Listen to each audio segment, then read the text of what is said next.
mentioned earlier, you are cultivating the next generation of the church. And specifically within the Assemblies of God, you're cultivating that. If we were to wipe the slate clean as far as what the big church, as you put it, what the ultimate church looks like, not the ultimate church, what the next generation of our fellowship looks like,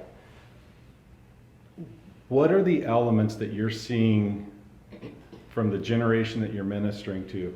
What does church look like in a different way than what it is today? Like if they had control of what happened in the main service, what would church look like in the next generation of church? Yeah, I mean, I'll speak to that just because I think even the tendency with that, the way it's even framed is, okay, if we do wipe the slate clean, I just feel, man, there is so much that would be lost with our generation. You talk about a rich heritage, and I think if we are to move forward, and I believe we are, I know we are, God is building His church, and He chose this was the path. He would do it through the local church. That's the future. That's the hope of the world.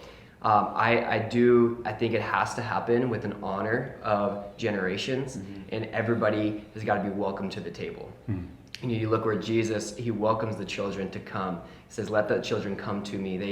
They see a grace. There's a perspective of there's no entitlement there. It's just a free grace of coming to Christ. And the reason His own disciples were indignant towards that, they rebuked it, and He's saying, "No, let them come. There's a grace that's offered." And He said that that there's a mindset of coming to Christ, and I think there's a willingness, there's an openness to it. I mean, the moment the marketplace or the temple turned into a marketplace, it's because people weren't welcome to the table. He says this is a house of prayer, and it's a prayer for all people, and that all people, I think, is what the church has got to look like if it's going to advance. And there's a passion that comes and a zeal from the next generation, but I think even our terminology, we've got to be careful to call them the next generation, because they are the generation, and there's not the former generation.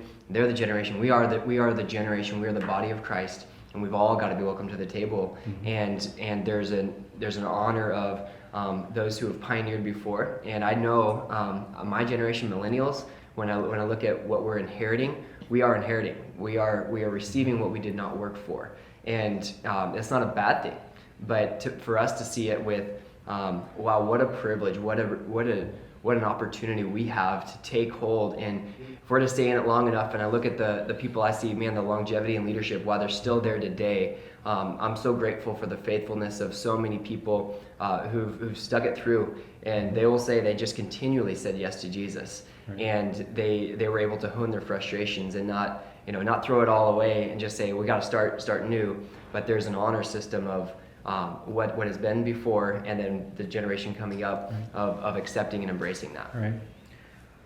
I would just chime in and say I see two characteristics about this generation specifically that we've got to navigate through, and that is that this generation is about collaboration, right? So they don't want to be the only generation at the table, but they want to have an equal voice at the table because they want to collaborate. And so the whole idea of handing off the baton, or I have seniority here, that kind of like the institutionalization of the church kind of rubs them the wrong way, because they're like, we want to collaborate together, which really for our lead pastors that are in charge right now, that is a total different mindset than how they were grown up, raised up as, here's the authority, this is the guy in the head chair, he's got the gavel, and then it just, everything falls in that. They want more of a collaboration around the table. And so navigating that journey and understanding that thought process. The second thing is simplicity. We can blame it on Steve Jobs if you want to, or whatever, but some of our church services are just overstuffed with things to do in the church service, right? Which drives this generation crazy.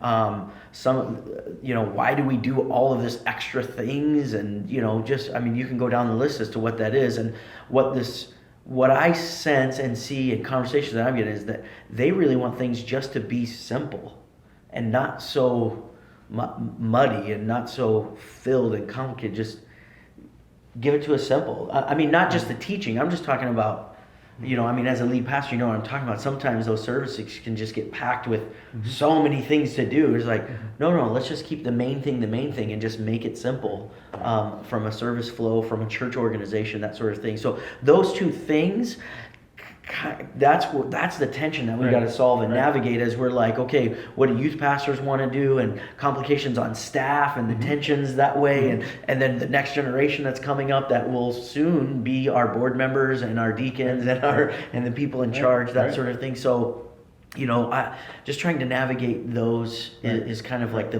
that's what it looks like in the future. Good. When we're there. So.